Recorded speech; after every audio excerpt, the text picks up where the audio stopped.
কুমিল্লার লাঙ্গলকোটে অপহরণের ১৪ দিনেও সন্ধান মেলেনি ট্রাক ড্রাইভার সাজুর। নিখোঁজ সাজুর স্ত্রী রিনা বেগম বলেন, মুঠোফোনে কল দিয়ে ২০ লক্ষ টাকা মুক্তিপণ দাবি করেছে দুর্বৃত্তরা। ফোনের কল আসে রাত্রে ১ তারিখে ৮:৩০টায় ৮:৩০টায় আমার ফোন দিয়ে বলতেছে, আপনি কি সাজুর ওয়াইফ? আমি কই জি। আপনি কি সাজুকে জীবিত চান? আমি কই জি। ওরে যদি কোনো নিতে চান আমাকে ২০ লাখ টাকা দেন। ২০ লাখ টাকা দিলে ওরে দিমু, না দিলে ওরে আমি কাইটা নদীতে ভাসায় দিমু। আমি আমার স্বামীরে ২০ লাখ টাকা দিমু কই থেকে? আমার কাছে তো অত টাকা নাই। আমার স্বামীরে আমরা ফেরত চাই। আমার আব্বু কোথায় আছে, কি জীবিত আছে নাকি মেরে ফেলছে আমরা এটাও জানি না।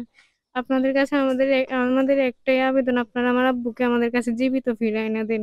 আমরা আমার আব্বুকে জীবিত চাই। ১২-১৪ দিন হয়ে গেছে, থানায় অভিযোগ জানাইছে, থানায় কোনো অ্যাকশন নেয় নাই, কোনো তদন্ত করে নাই।